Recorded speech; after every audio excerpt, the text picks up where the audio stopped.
the regular city council meeting for Tuesday, November 8th, 2022. Pledge of allegiance tonight. I will lead that. Texas pledge will be given by City Clerk Amy Casey, and the invocation will be given by Mayor Pro Tem David K. Lee. Please join me in the pledge. I pledge allegiance to the flag of the United States of America and to the republic for which it stands, one nation under God, indivisible, with liberty and justice for all. On the Texas flag, I pledge allegiance to thee, Texas, one state under God, one indivisible. Down with me.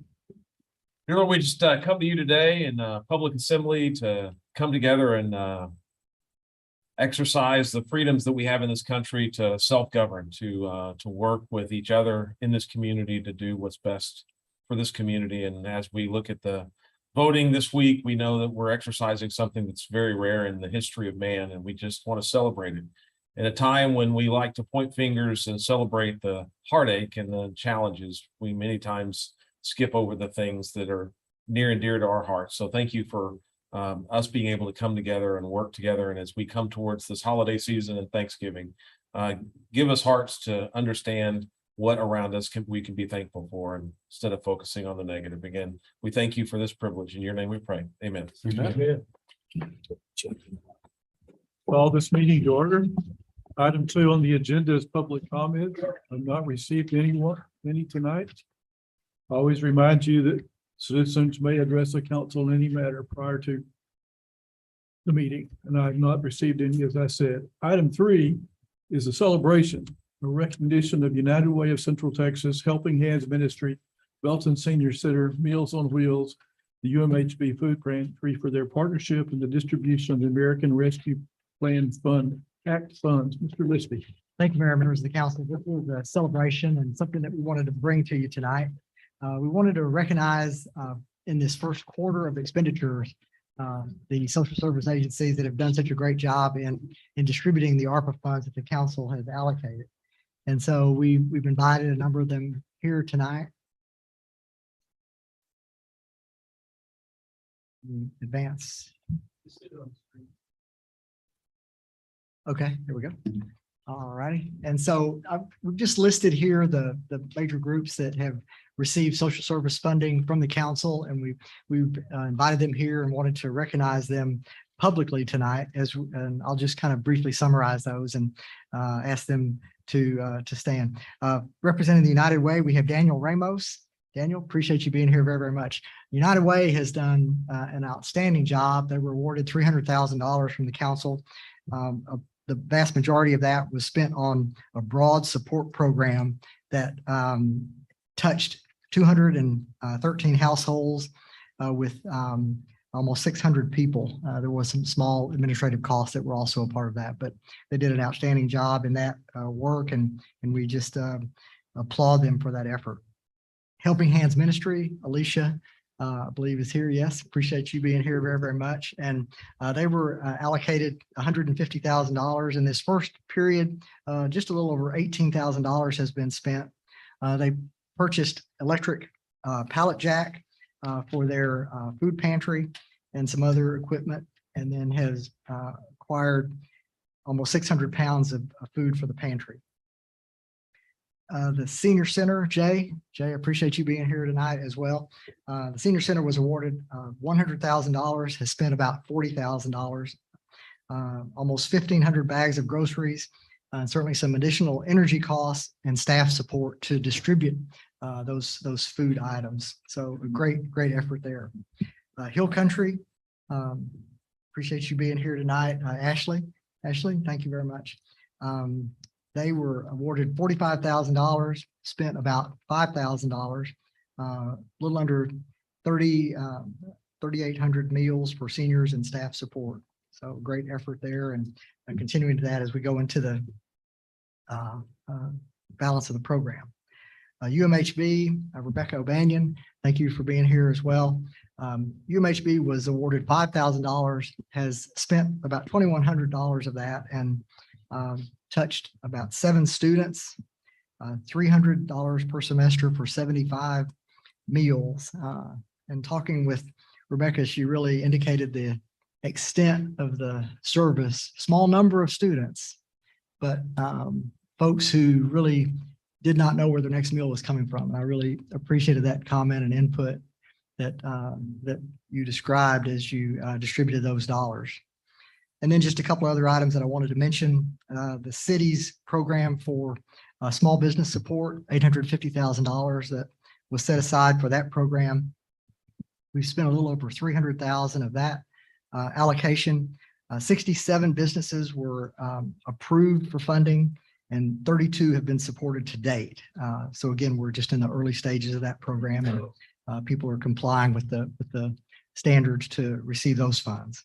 And then finally, the $100,000 for utility bill assistance that has been allocated and served almost 950 citizens. So a tremendous effort and really direct application of the dollars to really a number of needy folks in the community. And I just wanted to take this opportunity, and we'll continue this as we go forward in the months ahead, to acknowledge the contribution that these agencies have made and the true impact in the community as a benefit of these programs. Thank you, Mr. Listy. I just want to personally thank all of you for participating and partnering with the city. You know, sometimes we have to deal with difficult subjects and we can't always make everybody happy, but this is the kind of thing that really warms your heart and makes you proud that you're able to serve the community, because we see what happened. We've gotten notes and thank you cards and phone calls from folks. So we know that this has made a positive impact on our community. So we're very grateful for the partnerships, as I said. Thank you, Mr. Listy, for that report. And again, thank you all for coming. Items 4 through 7 on the consent agenda. These items are considered to be routine by council and may be enacted by one motion. If discussions is desired by the council, any item may be removed from the consent agenda prior to voting at the request of any council member and will be considered separately. Item 4, to consider minutes of previous meetings, the October 25th, 2022 joint workshop of council and library board. And item B, October 25th, regular city council meeting. Item 5, to consider a resolution authorizing the submission of a grant application to the National Trust for Historic Preservation, Preserving Black Churches Grant Program in partnership with the Mount Zion United Methodist Church located at 218 North Alexander Street. Item 6, to consider authorizing the purchase of portable radios for the Belton Police Department. Item 7, to consider authorizing the following purchase of vehicles and equipment as provided for in the Capital Equipment Replacement Fund.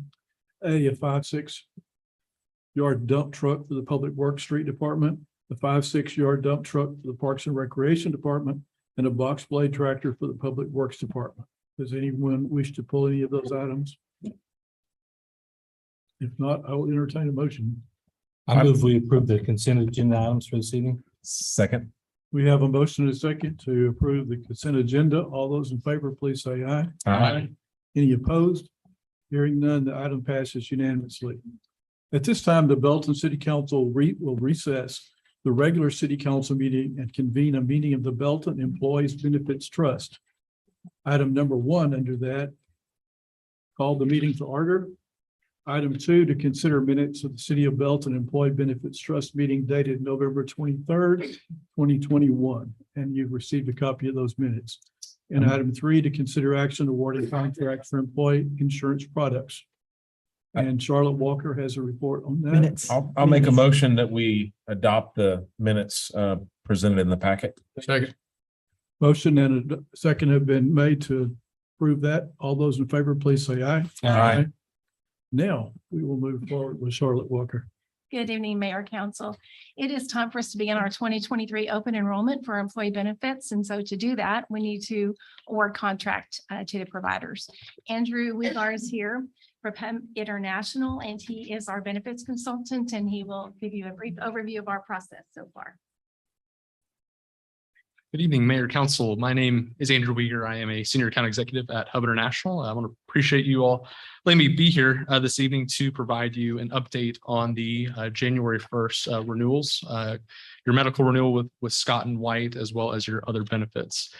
So in this presentation, we'll be looking at a few things, including the RP process that we released this year, plan performance with Scott and White for your medical plan, as well as our recommendations.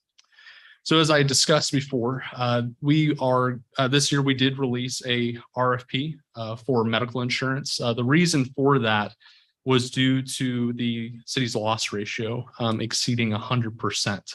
I'll talk about that here in a moment, but when we met with city officials back at our mid-year meeting, we were projecting an increase closer to 18%. That was based off our actuarial calculations in the summer. Because of that, we did release an RFP. We did receive a few responses, including Scott and White, Blue Cross Blue Shield, and UHC. And tonight I'm just going to be presenting our recommended vendor, but we did have a few quotes. On the next slide, what I'd like to show you here is the health plan financials, just giving you a brief overview of the plan performance between last plan year and the current plan year. The current plan year, we only have data from January 2022 through July of 2022.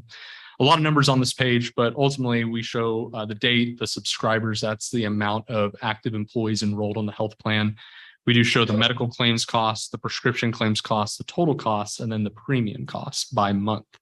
The most important column on this page is the loss ratio. That's just taking your total claims divided by your premium, gives you that percentage. Under a fully insured contract, which you have today with Scott and White, the target loss ratio is 85%. They put about a 15% margin in for their taxes and their profits.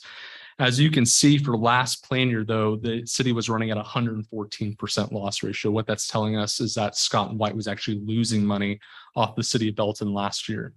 This current plan year, though, you can see that through the first few months, plan experience looked pretty favorable. And then we did see an increased utilization dating from April all the way through July at 105.8% loss ratio. So that is the reason why we, based on our actual calculations, we did come up with an 18% increase with as a line item saying, if you went out to bid, this is what we expect the market to come back at. Fortunately, Scott and White did come back with a much more favorable renewal below our projections. I'll be presenting that here in a moment.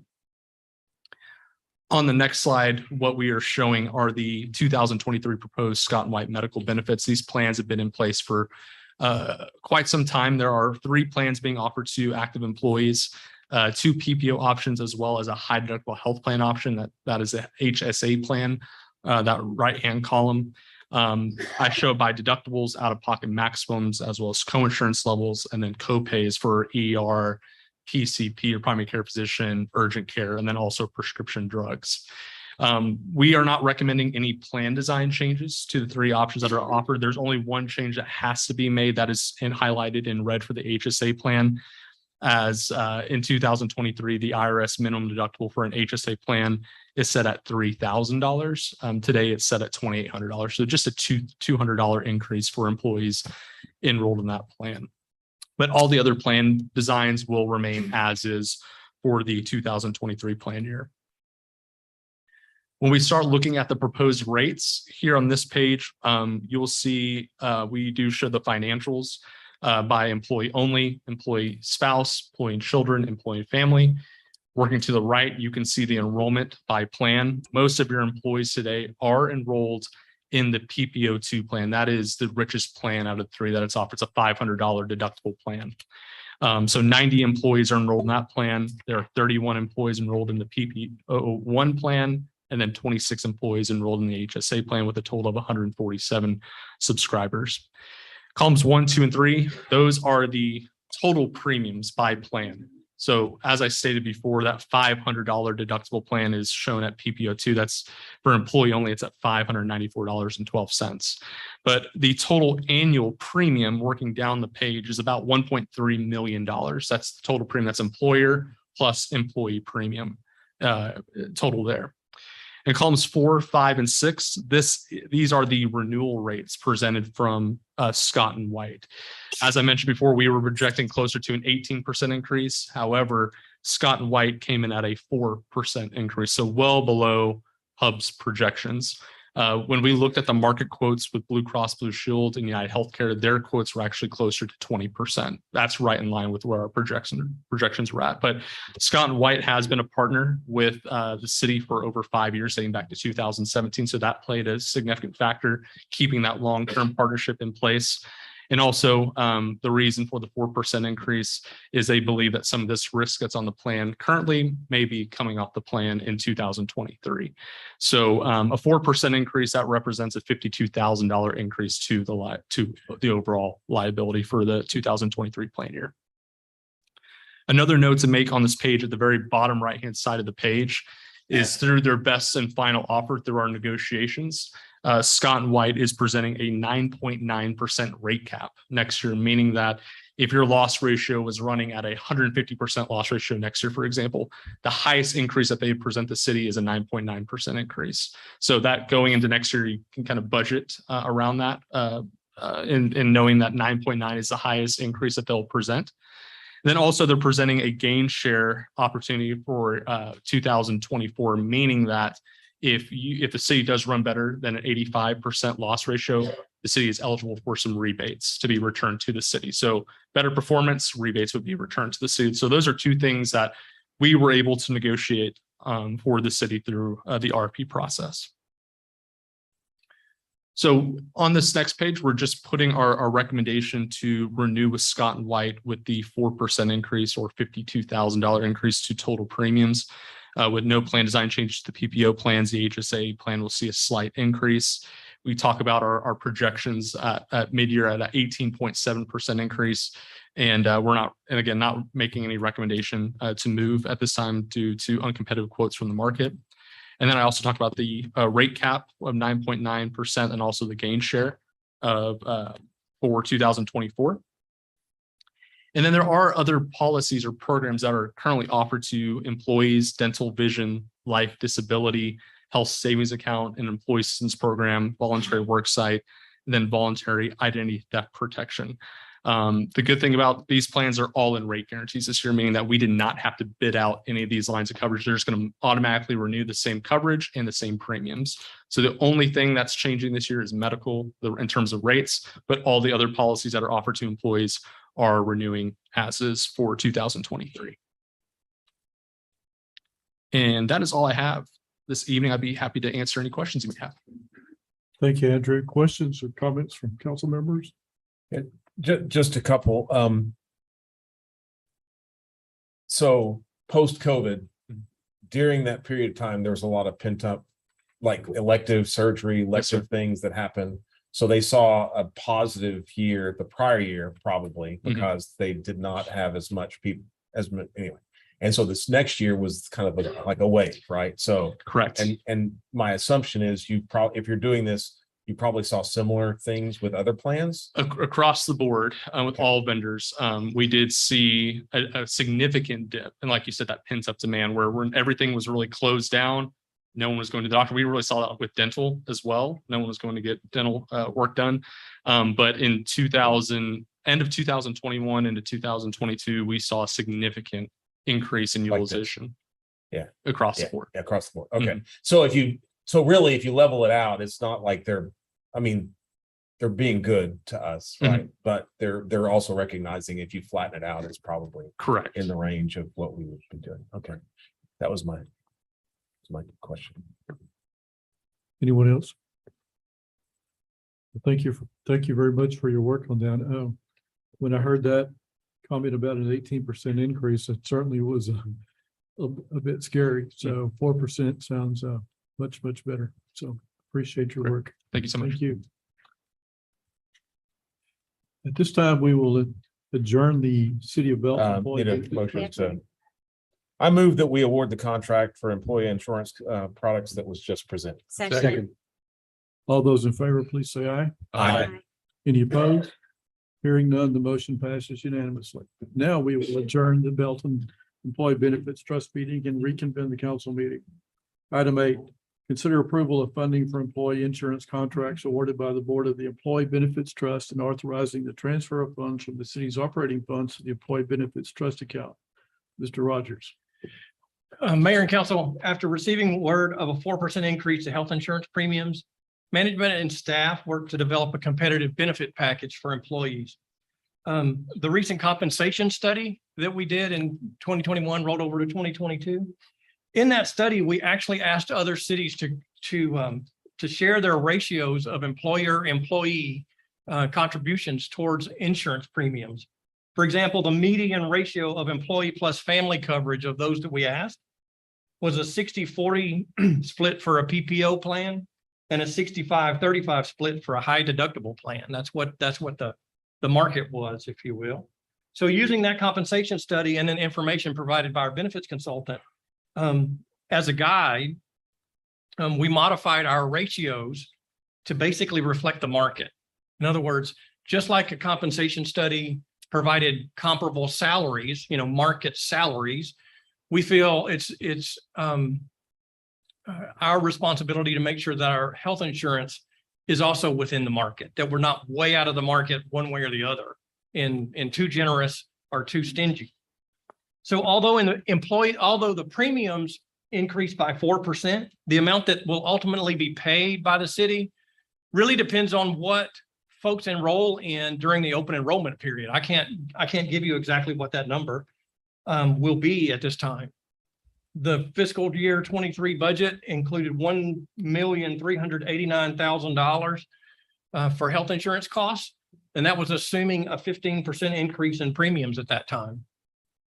Now, we currently have, as Andrew said, we currently have 90 employees that are in our most expensive and effectively out of market $500 deductible plan. That plan is what they call a Cadillac plan.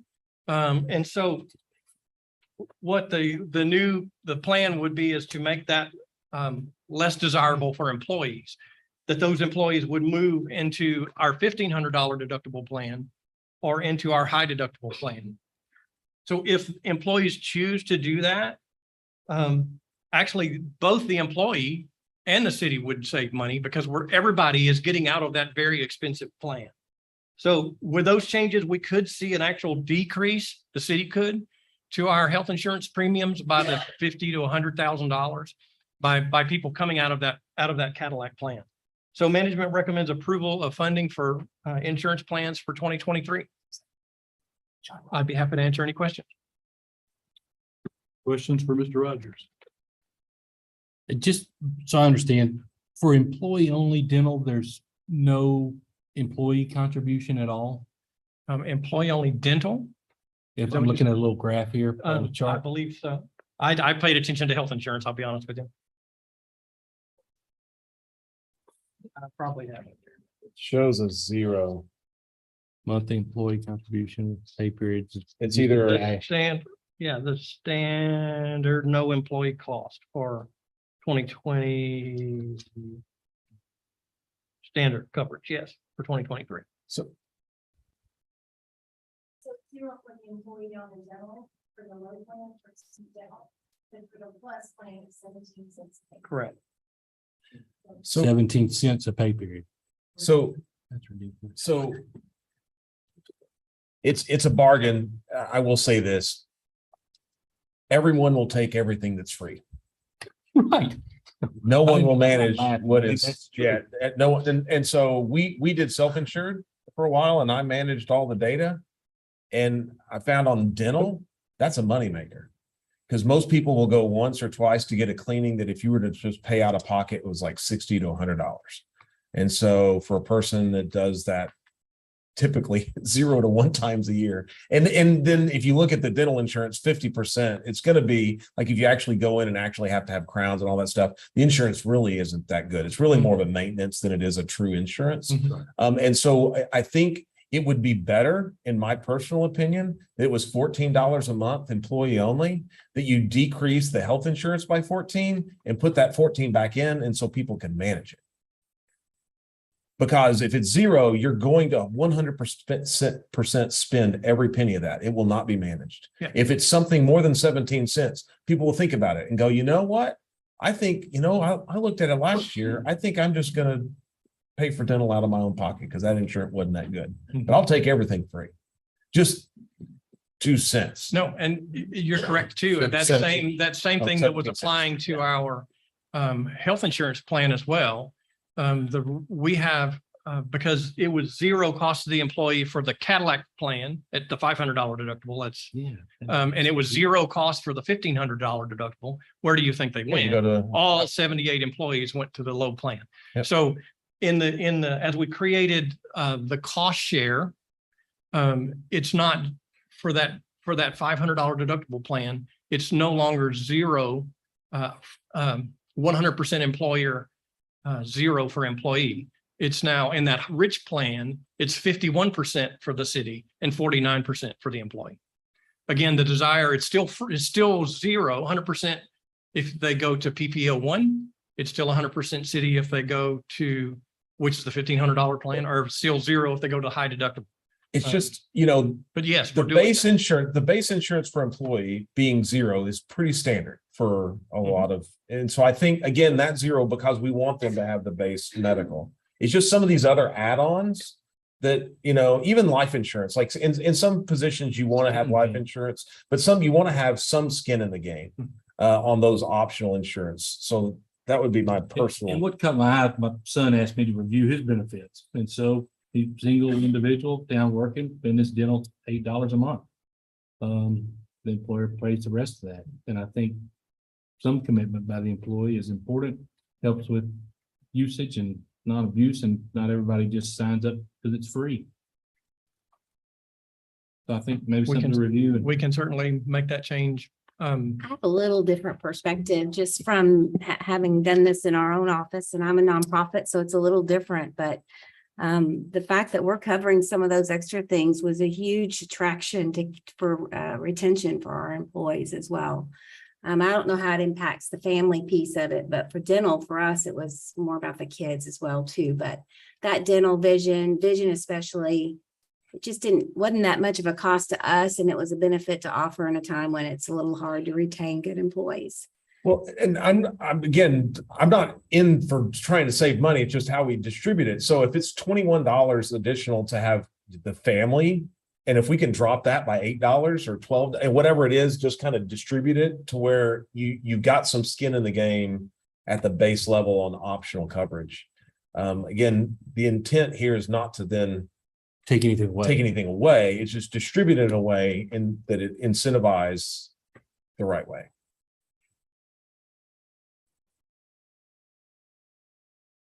Staff recommends approval of the funding for the contracts. Essentially, that's what we're doing tonight. For open enrollment, we can visit our cost allocation again if you'd like. That happens after you approve these tonight. I move we approve the funding of our employee benefits insurance contracts awarded by the board. Second, We have a motion and a second to approve the funding. All those in favor, please say aye. Aye. Any opposed? Motion passes unanimously. Thank you. And that would be something, my personal experience with the dental does pretty much anyway. In most cases, but Stephanie's got a good point. If you've got several kids, it can certainly add up in a hurry. Item number 9, to consider an ordinance adopting budget amendment number 2 to the city of Belton fiscal year 2022 annual budget. Mr. Rogers. Mayor and council, city policy requires the payout of accumulated sick, vacation, comp earned, and holiday leave to civil service employees upon separation of employment. One employee in the police department retired in September, and another one resigned during that month. So budget revision, this is budget amendment 2. It's the last one that we'll do for fiscal 22. That is necessary to cover these costs at the last minute, at the last month. Staff recommends approval, and I'd be happy to answer any questions. Anyone have questions for Mr. Rogers? I move we approve ordinance adopting budget amendment number 2. Second. Have a motion and a second to approve that budget amendment number 2. All those in favor, please say aye. Aye. Any opposed? Hearing none, the item passes unanimously. Thank you, sir. Item 10, to consider the reallocation of capital funding in the TERS fiscal year 2023 annual budget. Okay, let's have a quick Southwest Parkway discussion. I'm going to kind of walk you forward from the our discussion with the TERS board regarding Southwest Parkway. In the fiscal 23 budget, the TERS will transfer $2.2 million from its operating fund into its capital project fund. And when we initially adopted that budget, if you will, it was for these projects that you see there.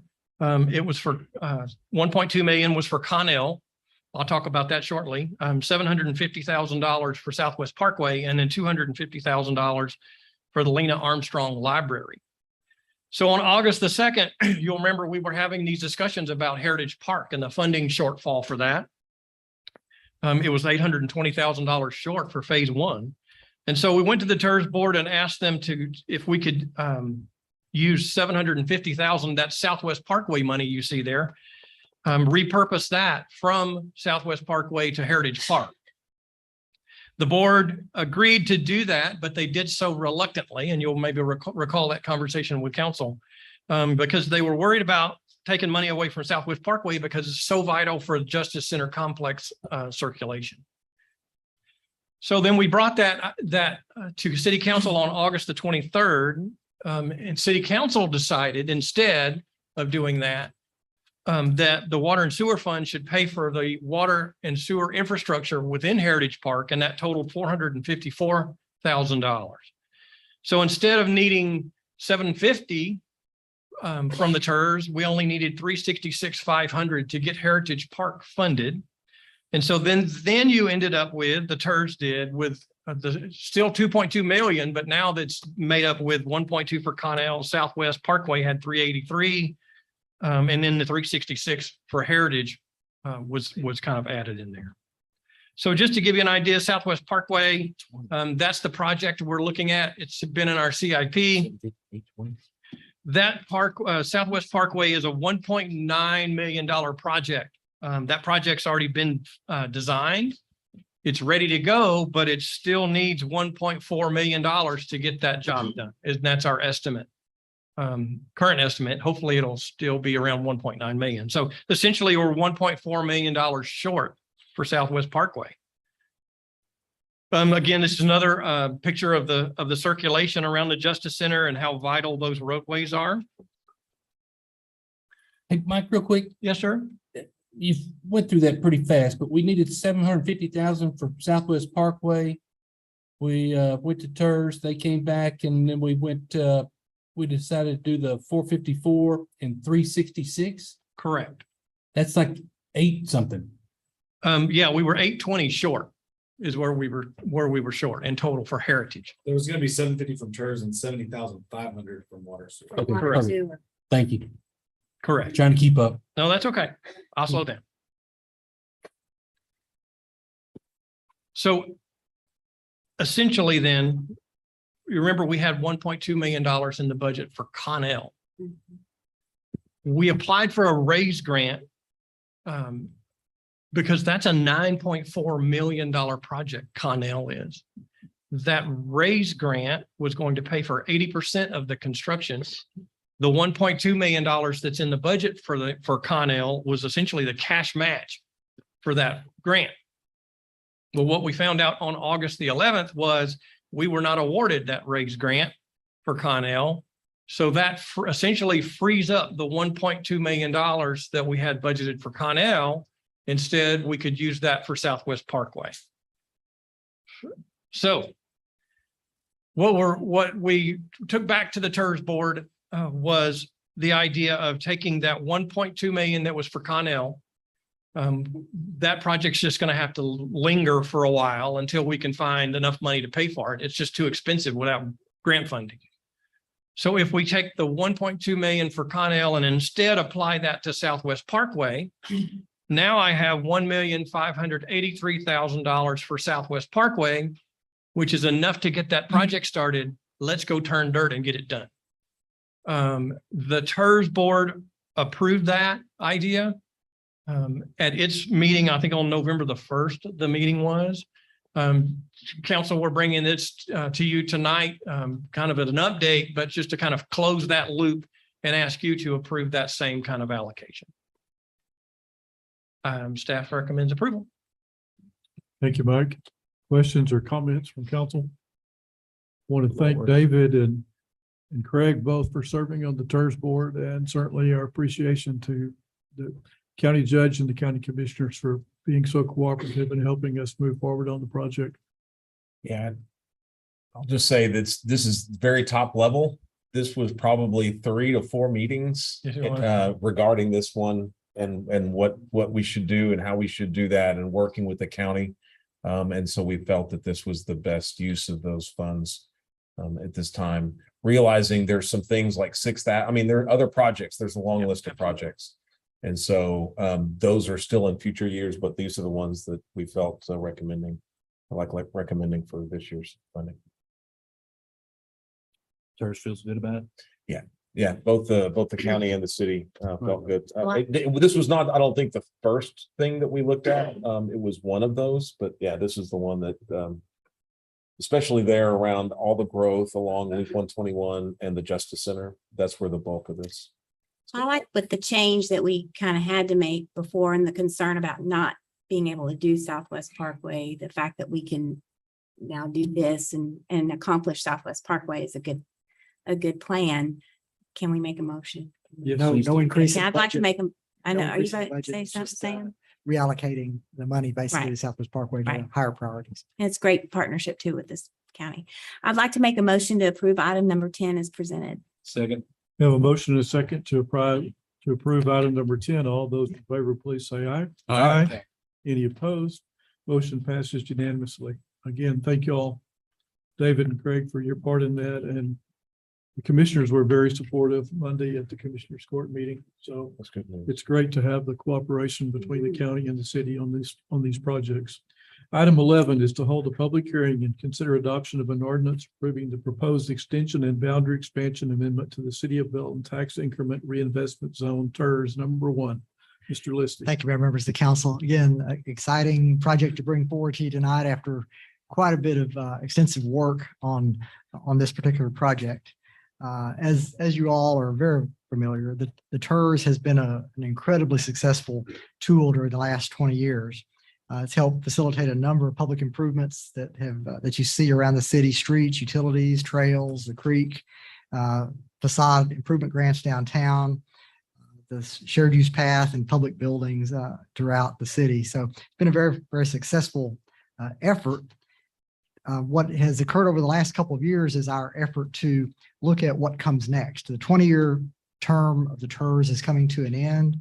And so we've have been having extensive discussions with the county. We also discussed this with the school district and with the TERS board as well to try to figure out what comes next. And our conclusion among all the entities was that expansion and extension of the TERS was the best approach and in our mutual best interest. So we contracted with KPA engineers to do the study for us, and we'd like to present that to you now. John Simsick is going to present the study. Mike is going to discuss the financial implications, and then I'll review the projects, some of which we talked about here tonight. John?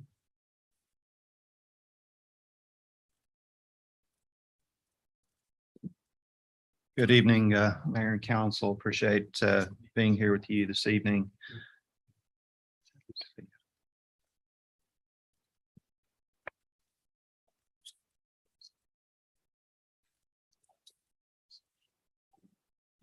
Okay. Start off with the history of the Belton TERS and the purpose of this update.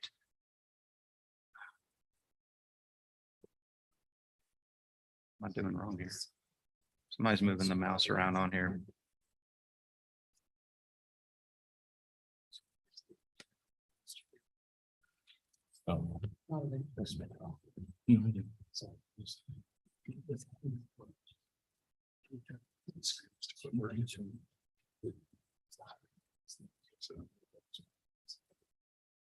No, the touchscreen. Okay. That's even better. Thank you. Sorry about that. So the TERS was established in December of 2004 by the ordinance number 2004-64, and it currently includes 3,215.66 acres. The revenue of the TERS is generated by taxable value of the real property, which exceeds that baseline value. The baseline value is what the value, property taxable value of everything within the TERS was at the time it was dedicated. Everything beyond that, we take as the tax increment. So you subtract off the baseline value and what's left is the tax increment. That's the taxable value that we get the TERS spending money from. Termination date of the TERS is December 13th, 2024, which brings us to the point we're at today of needing to take some steps to either move forward with the extension of the TERS or let it die out, as well as considering any boundary revisions. Looking at future TERS projects, which is the whole reason we have the TERS in the first place. Street projects are one item. That's your mobility improvements, getting people from place to place within and adjacent to the TERS. Trails, sidewalks, shared use paths. This would include a project such as the South Belton shared use path along I-35 that was recently constructed. Drainage projects, pretty self-explanatory. It's to help improve drainage within and adjacent to the TERS. Municipal county projects such as regional local parks, TERS incentive grants. Sam had mentioned these earlier. Facade improvement grants are an example of that. And then maintenance projects, which are rehabilitation and improvement of existing infrastructure adjacent to and within the TERS. Here's a look at the current Belton TERS boundary shaded in yellow. 3,215.66 acres. Again, in 2004, this was actually 2,884.92 acres. The TERS was expanded in 2017 to add I-35 from Avenue I to Nolan Creek, including Liberty Park. Here's a look at the current land use map, and you'll see the areas with the crosshatch red, those are areas that we're proposing to add to the TERS. And you'll notice that in addition to the red crosshatch, they're primarily shaded green underneath, which indicates vacant nature. So we're trying to capture them at a time where development has not yet happened on there so that we can get that, keep that baseline value lower so that when development does occur, whatever amount of taxable value that property goes up can be captured by the TERS.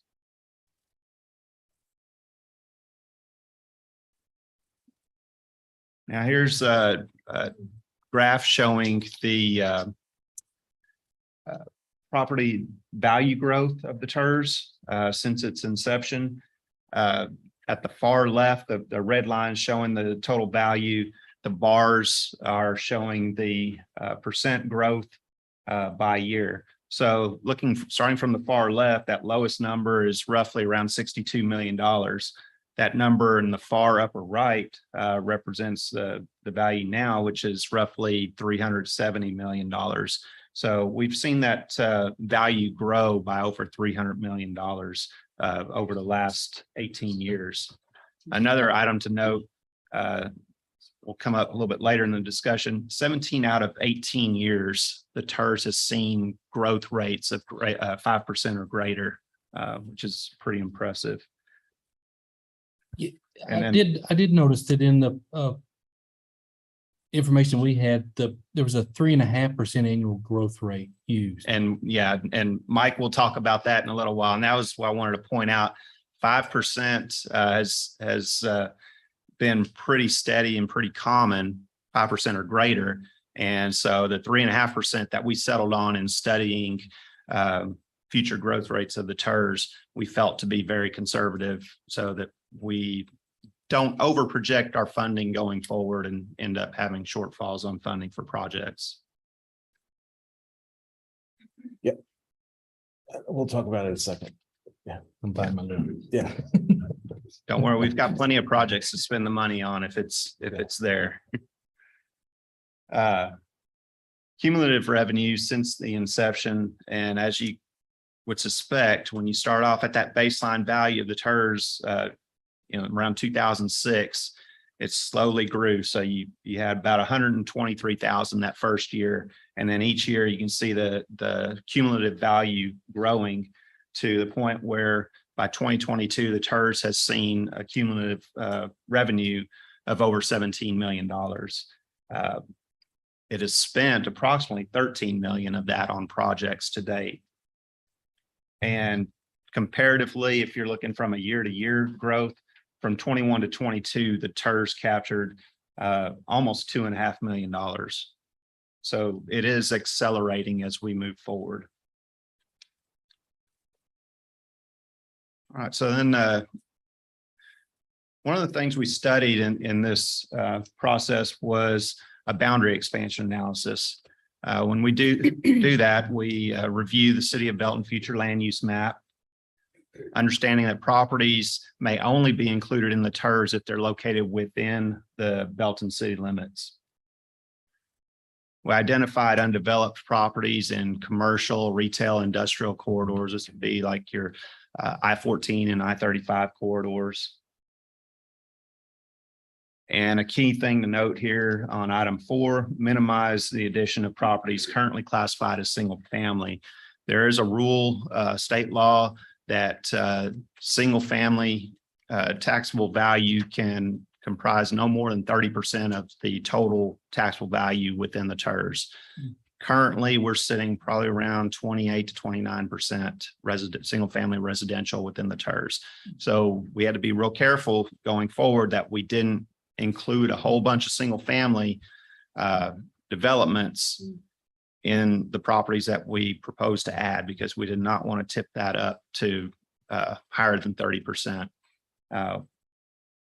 What we are proposing actually brings that percentage down slightly. And then number 5, evaluate future TERS projects with respect to the benefits to the properties located within the revised boundary. Another important thing to note on this, a TERS project can be located outside of the TERS boundary as long as you can show that it provides benefit to the properties inside the TERS boundary. So parkland would be one that can benefit people that live within the TERS boundary. Roadways, obviously, they can move people in and out of properties within the TERS. So those are a couple of examples. Here's a look at the future land use map for the City of Belton.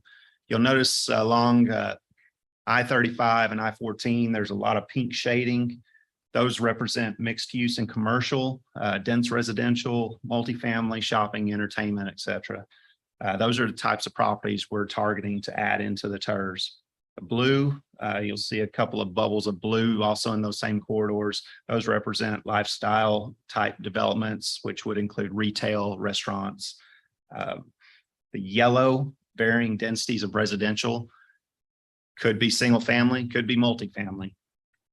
And then the green are neighborhood centers, which are small scale commercial.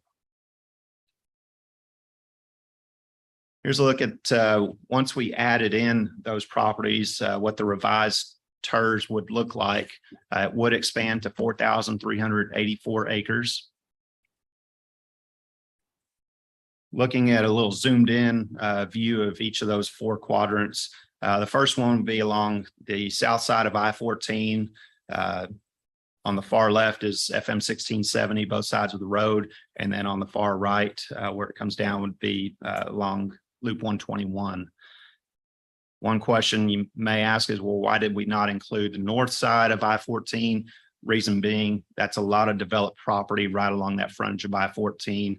It does us no good to adopt that into the TERS if it's already developed. So we kept that to the south side, a little bit less development, or properties that we identified as properties that could be redeveloped into something even more valuable. This is along the west side of I-35, south of Shanklin, approximately 365 acres. Again, it's not developed at all. Across the interstate, another 150 acres, another area that is not developed. And then this is up north, between the Leon River and River Fair Boulevard to the west of FM 317 or Main Street. This one is a little bit different from the other ones in that it is shaded more in that yellowish for varying densities of residential. Thought process here was it's not, most of it is not currently developed. Hope would be that it would go more of a commercial type development or multifamily residential, which would not count against that percentage. Even if it does, if it's adopted now before that development happens, it does not affect the TERS under this update. So roughly 300 acres that potentially is multifamily, we'd add to the TERS. And that would possibly take away from the future M&O, police, fire, city revenue.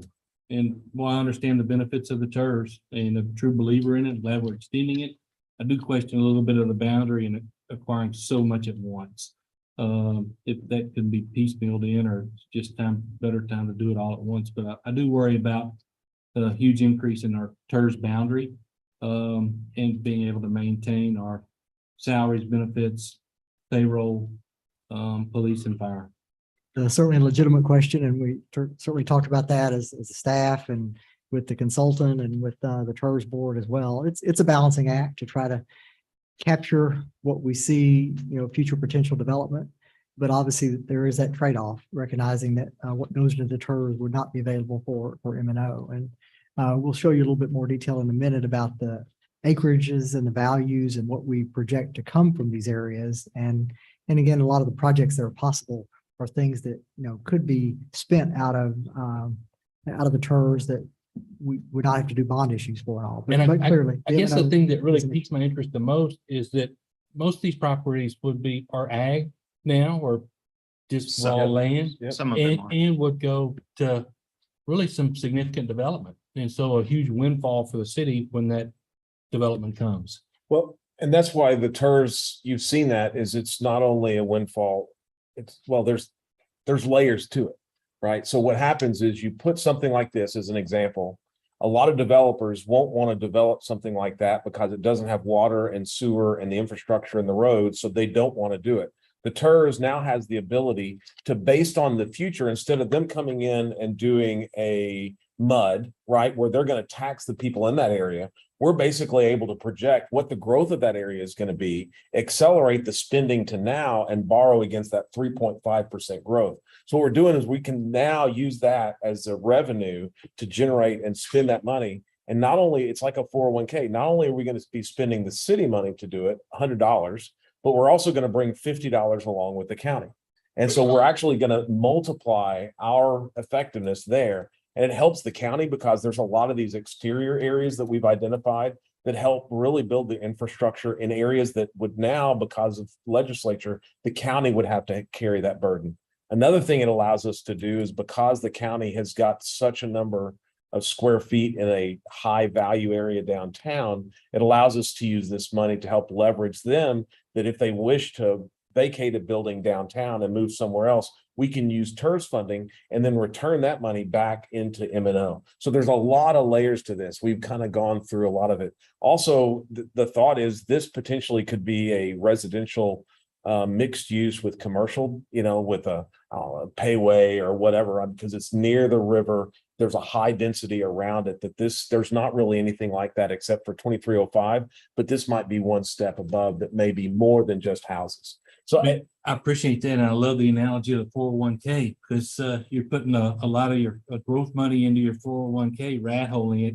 And then at retirement, it comes time to pull a little out and you're surprised at the tax you have to pay if you haven't set some aside elsewhere. And so, and that's what we're doing is we're not paying for operations here. And that's another good reason why you don't want to pay operations. This allows you to build those big infrastructure things and you don't have to put the burden on the regular households to be able to do this. It allows us to really pay for operations with our city budget, allows us to borrow with this growth budget. And then at the point in 20 years, it's generating how much a year now? This last 16 one, I million. believe, was close to 2.5. Right now, the contributions now are about total around 2 million. between city and county. Yeah, I mean, that's money. If we would not have done it at TERS, we would not probably not grown as much because we wouldn't have the funds to do it. That's number one. We wouldn't have been able to see that growth rate. And plus that $2 million is money that's now being used to leverage that we didn't have the leverage. And when we go into the rate a little bit, I got something else, but Is there a it's- maximum percentage of land or Yeah. taxation that a city can have? 50% of the overall taxable value, and we're nowhere near that, Thank you. sir. Here's a look at the Yeah. existing and proposed TERS district under the future land use map, and you'll see that all of those areas that are hatched in red are currently shown to be commercial. And again, we did talk about that area up north, possibly being more of a kind of a mixed use. well, just right here. Again, the TERS has been able to invest in areas where regular developers were not willing to invest. Downtown Belton, when they extended Sparta in that area, there was a lot of stuff that we're able to do, extending commerce, doing those types of things to build up. And the reason the south side of 190 or 14 now, that's not developed, or South I-35, is there's no infrastructure. There's poor water, Dog Ridge, there's no sewer. They're not going to spend the money to do it, but we could, and now it's a shovel ready, right? And it makes it a lot easier. So again, those are the reasons why we selected those areas, is to get the infrastructure there. And the contribution of the county dollars as well, which is huge. And then here's a summary of the captured tax increment.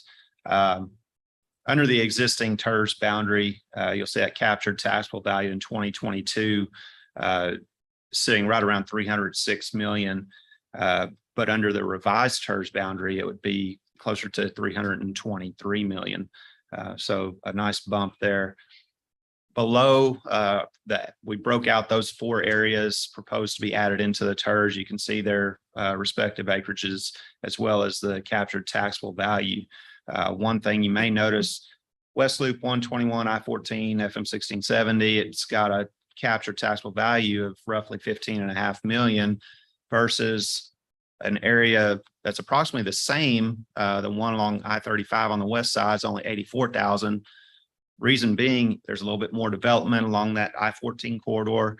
The one along west side of I-35, totally undeveloped, and it has an ag exemption, which drives that value down. So the actual worth of the property is much more, but their taxable value is only at 84. Once that starts to develop, you'll see that number go significantly up. I would like to point out the original baseline value of the TERS was right below 62 million. The new baseline value based on current numbers would be 78,599,774 for Belton. For Bell County, it'd be 78,553 and $84 for Bell County. I'd like to point out that that's about $4.3 million higher than the number we presented to you when we were first studying this about a year ago. So that just shows you how this thing is growing very quickly. And so to delay it any further just means there's more developments that we would miss out on. So that's a summary of the capture tax increment. And from this point forward, Mike Rogers will talk through the finances. Sir? Okay, so in a when we do the TERS plan, there's 2 parts to that, 2 important parts. One is a financing plan, which I'm going to kind of talk about a bit. It's kind of what you expect to bring into the TERS over the 20-year time frame. And then there's a project plan that Sam's going to talk about, is a list of projects that we think we could accomplish with this money. We took kind of tried to be conservative a bit. As John said, you don't want to build this plan and then just not have enough money to do the projects that you want to do. So we looked at growth. What growth rate should we assume going forward? Well, the plan that was created in 2004 used a 1% growth rate over the 20-year time frame. As you can see, we've far exceeded that. And so 1% didn't seem to be the right number. The long-term or near long-term growth rate of the city has been around 7%. So we were kind of looking somewhere in between 1 and 7 for projecting. 'Cause remember, we're talking 20-year growth. I mean, I know we've had a lot of 20% spikes, but as the value continues to grow, it's harder to grow at 20%. You know, that percentage will likely come down as the values continue to grow. So what's the rate? So where we settled for this for the financing plan was a 3.5% annual growth rate going forward. And then build the project list as to what we could what could we do on a conservative nature. And if we far exceed that, then what could we do if it reaches something? So I'm going to show you some of that. And we've never had a year of less than 5% growth. We've had, what was it? 1? Yeah, 1 out of 20. So yeah, 3.5% is likely conservative, but you'll see how this works. So the values that you see in 2022, this is kind of total value, not just increment. It's 385.5 million for the city. The county's value is 382.2. The reason those two numbers are different is because the county has different tax exemptions than the city does. So their taxable value is a little bit lower. But if you take those numbers then and kind of inflate them by 3.5% in each year going forward, by the time we get to 2042, the TERS could have 760 million in value at that growth rate of 3.5%.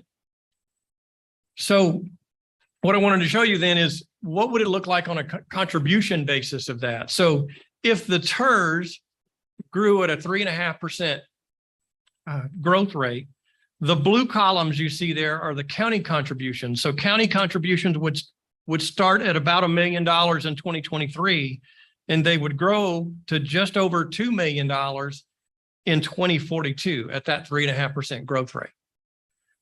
The city contributions are just about $2 million in 2023, growing to just about $4 million in 2042 at that 3.5% growth rate.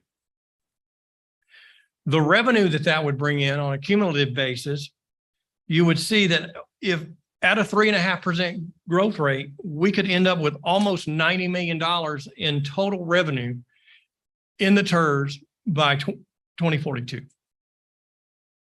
That's at 3.5%, which we think is probably a conservative number. So the average growth rate for the TERS over the last 20 years has been closer to 10%, not 3.5. So I wanted to show you a little line chart here of the red line that you see is where the growth, the property value growth at 3.5%. In 2042, it gets to that 760 million that we talked about. If it grows at 10% instead of 3.5%, that's that purple line that you see there. And in 2042, that growth, I mean, the value within the TERS could be almost $2.5 billion if it grows consistently at 10%. Now, to give you a little perspective of that, the entire city value right now is 1.8 billion. Well, So- that's where you have to bring in the sanity is what's the likelihood of that region correct. being 2.5 billion. And so that's Exactly. where you have to start looking at, we're Absolutely. starting, because we had no really if you wanted to eat or buy anything when we started the TERS, you had to go outside the city. It's not the same. And I don't think we're going to see the same. No Walmart, no HEB. Well, None of that. I think it's a great example of how partnerships work, and not only with the city and county, but the city, county, and developers, and us being able to provide seed money for infrastructure to Sparks and that. Downtown's a great example. I can see Barge Ranch blowing up, I-35, I-14. Well, I will say this is from a planning standpoint, and this is, so when we started this, the first year we had like $8 in the fund, and the next year we had like $2,008, right? So we just had small projects for the first 3 or 4 years. And then we started saying, hey, we've got the capacity to go borrow and do some bigger things. Mm-hmm. And when we started to do that, it really started to impact, I think, everything. And so what this allows us to do is we can borrow under that red line with pretty good assurance that we'll be able to make that payment. That's right. That'll accelerate the growth. And so by being able to borrow, then you can get closer to that purple range. And that purple, we've not lived on our original forecast. We've reforecast every year and we look at where we think we are now. And so we spent that between the red and the purple line, looking back, we spent that on other things, a restroom at Heritage Park or, whatever it was. So. And when we look at the list of projects that Sam's going to present in a minute, it's a very substantial and costly list. And it doesn't really include everything that we probably do need to include. So this is just a looking forward as to those two growth rates. So if you look at the revenue that comes from that property value growth, again, this is the contributions, the blue being the county contributions would increase from about that $1 million. But this time at 10% could grow all the way to $8 million in annual contribution to the city or to the TERS. City contribution starts at about 2 million and could go all the way up to $14 million at that growth rate. Now, again, the sanity, and that's a fantastic word. The caveat that I'll say is if we're growing at that rate, odds are our tax rate is not going to be the same as it is today. So that would bring those contributions down as city and county tax rate. Because we probably could not maintain the same tax rate that we're using for this chart that you see there. So yes, you're correct. That between the 10% growth and the tax rates that are adopted over the next 20 years may make that a little trickier. On a cumulative revenue, just so you can see it, if it were growing at 10%, whereas the other version at 3.5 would bring in 90 million, we could reach over 200 million in cumulative revenue over this 20-year time frame. So that leads us then straight into, well, if we do raise all that money, how would we spend it? And that's what I'll leave for Sam to discuss.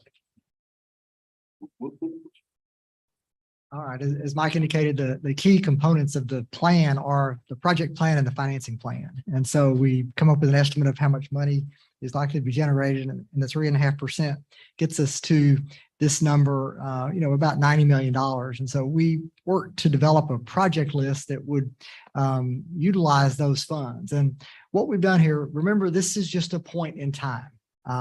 We have to adopt a budget, project and financing plan going forward. But this is a point in time as of right now. If the council adopts this plan, projects in this list could change annually, could change more than once a year. There's not any fixed nature to it. We've listed projects of the highest priority. Certainly you see front and center Southwest Parkway, which we feel like we'll be going ahead and approving. You've already approved it, and so we'll be going ahead and building it in 23, basically. So Southwest Parkway from Loop 121 to Huey. Connell, still a priority, but a very expensive project, as you see. We have another grant pending that we're working on that. And so a grant can change the dynamics of the whole plan. Whereas if this becomes just our match as opposed to the total project, then it could change substantially. Toll Bridge Road, we have some developer contributions there. And so certainly may not be that full amount, but depends on how we decide to do the area north of River Farms. Capitol Way and Loop 121 south of Loop 121 is another area. We have to handle the utility relocation on the second phase of Loop 121. And so we'll be having to move utilities and get ready for that next phase. TxDOT has already come to us and said that project is moving ahead. Shanklin, a couple of sections of Shanklin, certainly the eastward extension of Three Creeks Boulevard over to I-35 has been on our thoroughfare plan and is a priority project, but you can see it's a very expensive project. And so looking at all those corridors in that area, and I'll show you a map in a second that shows the number of these that are outside the city limits right now, which is an eligible expense. And then Southwest Parkway, again, south of the loop and in the vicinity of the vet clinic. So you can see the biggest part of the project list is streets. As you can see, almost $60 million out of that $90 million. And again, a lot of flexibility in these projects and in the addition of projects that might come, again, a priority might emerge, a grant opportunity or whatever, a development opportunity, as was discussed, that we need to help facilitate a project. There are also a number of sidewalk projects, and certainly with some emphasis on downtown. The Georgetown Rails to Trails project is a component in here. Our participation in that at some point in certainly the 20-year life of the plan. Some drainage projects, additional parks projects, as you can see there. Standpipe Park, we have a grant pending on that, and you set aside some money in the ARP funding. So again, a lot of flexibility in these. The county asked us to add one for the Expo Center, some additional expansion in that location, and certainly we want to accommodate the county there. We've also added funding for facade grants going forward, an annual allocation. In the past, we've allocated about $50,000 a year. And so we've set aside some funding. We've talked about in the Imagine Belton plan, expanding that to not just the core of the downtown, but also 6th Avenue and other areas, expanding that South Main Street also. So we're trying to set some money aside for that as well. And then an allocation for administration costs are also eligible within the TERS budget. So very quickly, you can see, as the mayor said, we get to $90 million very, very quickly as we come up with our priority project list.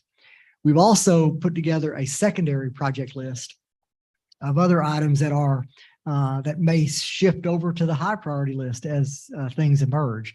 6th Avenue, as has been mentioned, we've got the water line moved, but we really don't have any money set aside to do the rest of that project.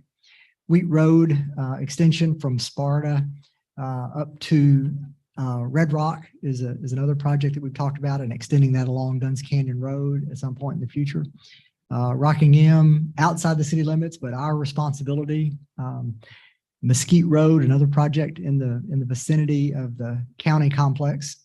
East 24th Avenue designed, but no funding set aside for it just yet. Wheat Road from Sparta to I-14, again, another county project. And on, George Wilson Road and the outer loop to the east. Some additional sidewalk projects. We put a large amount of money, a little over $20 million into land and buildings, as you can see there. Again, we've talked about regional park. We've talked about other public facilities that might be needed at some point in the future. And so again, that's a category that could come forward to a funding list as dollars become available and as the priority becomes available. And certainly with the revenue projections that you're seeing here, we could issue debt to accomplish these with the revenue stream that we're talking about. And again, this is another $90 million. So as Mike pointed out, if we were to reach $200 million, which is a possibility at 10% growth, all these projects could be done. And so again, the opportunity to address these capital facilities is very realistic and something that we can look forward to in the future. Again, this map is just give you as we presented to the county, an idea of the number of projects. All the red streets that are shown here, these are just the street projects. All the red streets are inside the city limits or our obligation, like you can see Rockingham Lane. All the green streets, George Wilson, Wheat Road, all the roads south of the Justice Center, Shanklin, Three Creeks Boulevard, east to I-35 and the East Loop, all those are outside the city limits, all eligible projects within the TERS. But as the demand for growth and as development occurs in the area around the Wagner Tract and south of the Justice Center, south I-35 and Toll Bridge Road, as those emerge, the opportunity again for facilitating projects and encouraging additional development presents itself with the TERS budget. So with that, we bring to you a recommendation tonight to extend the life of the TERS for another 20 years. Again, giving us a lot of flexibility. We presented this plan to the Bell County Commissioners Court yesterday. They unanimously approved the plan. We ask that you adopt the new project and financing plan that has been presented to you, extend the boundaries in those 4 locations, And then we certainly seek the council approval tonight. This is a public hearing, and so we would ask you to conduct a public hearing and authorize the approval and expansion and extension of Belton's TERS as presented. One thing before we open the public hearing, and just something that we've talked about and thought about, is at some point in time, we're going to have to address Main Street. And it's not on either one of these lists, and I don't have a solution for Main Street. But I know that we're going to have to come up with some ideas and some thoughts on what we're going to do, because it's not sustainable with the growth rate that we have at this point in time.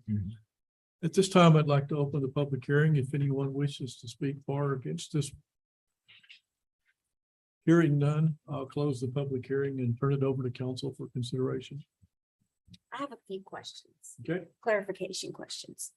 So just to clarify a little bit about how the TERS works, so we've got a piece of agricultural land that might be worth $10. And then we have development come in and the value grows by the 10% whatnot. So that when we TERS will capture the growth. So that 100% of that growth goes to the TERS, Correct. nowhere else. Nowhere else, right? It's a separate allocation by the tax office. Right, right. And so That- any existing value that's out there continues to go to the entities, to the two entities, but the incremental growth Right. of the TERS goes to the separate fund and is available for public projects. But with a piece of ag land, the incremental growth is pretty significant. If Well- it's a company that comes in and builds that schools, county, we won't, it'll go to the TERS. Right. Am I The understanding school that still, correctly? the school No, still. no, They still school get their can't participate. piece? yes. Okay, So Yeah. example, like Walmart is a specific example. It was ag. It went into the TERS. So the value of the land went there. And so 60 cents on whatever, 60 cents per hundred, whatever that rate is, came to this TERS, but also the 30 cents from the county. So we ended up getting 90 cents Right. into the TERS. And all the sales tax that happened came to the general fund. So there are other things that don't necessarily go into the TERS that will then go into other funds. So anything for water and sewer that they pay for, any of that stuff goes into it. It's only the property tax portion, right. which is for a lot of these is just a percentage.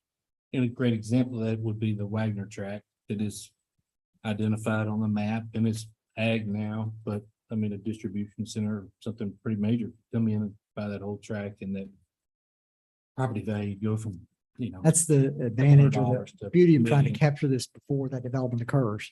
And, we've looked very closely at the timing of doing this. It needs to happen at the beginning of the new year. But for example, the retail development at 1670 and I-14 occurred, while the plan was being prepared. And so that captured value is just going to the entities right now. That's not going to go into the TERS, but there's still a lot of vacant property. Wagner Tract's a great example of the development that would be captured by the TERS if the plan is approved. How would that impact the other taxing entities? It helped so using this as an incentive, again, using Walmart, what happens is BISD gets now we get that incremental growth. They're going to get the full benefit. So they're taxing it at full value. And we're taxing it at full value. We're just putting some in our left pocket for the TERS. But we're actually getting our 60 cents plus the 30 cents. So we're actually getting 90 cents to spend. The owner pays the property taxes unless you do a tax abatement. The Right. owner still pays the property taxes. Yeah, in Oh. Temple, it's different. Temple, the TERS, Investment zone. it's that investment zone is different. Yeah. It's different. Okay, well, I'm still a little confused on that piece because it seems like if it's increasing from ag to a big development and you're capturing the increase, seems like someone's not Yeah. getting their share. But that aside, do we have any idea on cost to the city that we would not be recouping through the tax? To John's point at the very beginning of this, the cost that would go to M&O that would now go to TERS. Are there any concerns? I don't want to ask you to do numbers and all that, but I guess I'm assuming with the presentation, there's not a concern about that. It's, as I mentioned, it's a balancing act. You know, it's certainly something to be conscious of. You certainly, and that's why there's a limitation in the statute about not exceeding, you know, the 50% value, basically. It's something we have to be conscious of, but believe we feel very good about the opportunities for expenditure that are allowed here that would not hit the citizens generally. And so, again, maximizing the benefit of that and expenditures and the leveraging that comes from that. And, you know, being on it so long, you know, you kind of, I guess, not complacent, but you've seen it so long. A couple of things that really the costs in the city, it's fire, it's police protection, and it's education. Those are the three highest costs.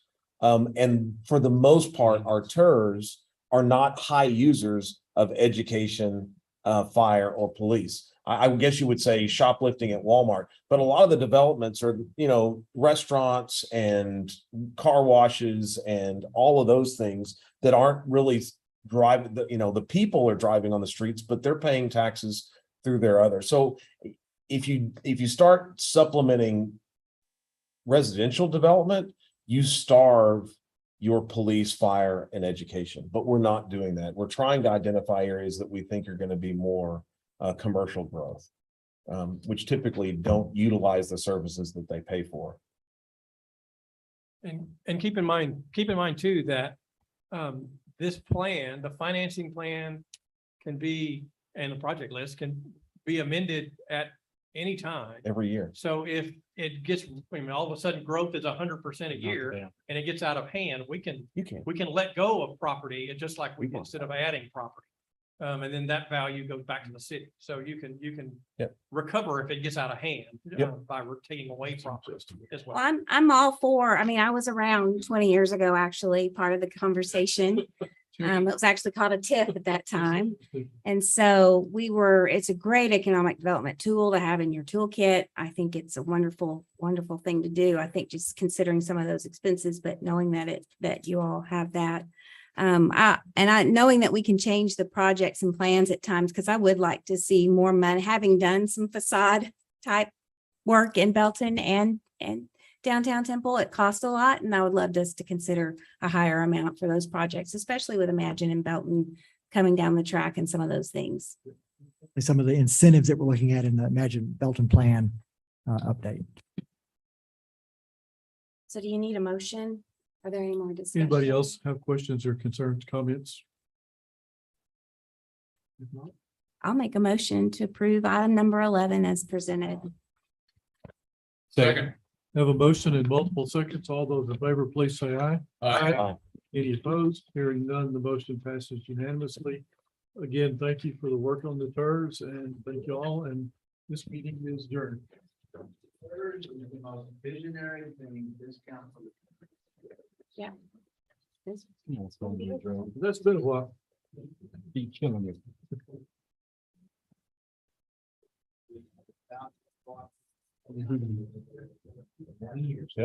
Yep, that's a lot of money. I appreciate your service on there for so long, B.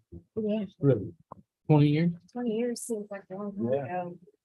And you have some insight. Well, so But also like to ask you. no, you need I think it's crazy to have a 3 years. Well, so this is the reason for the 3.5% growth rate, is you can borrow on that projection and you can tap it out. But the thing is, with that's actually feeding a higher growth rate now, you have this flexible angle, you can go and do a, hey,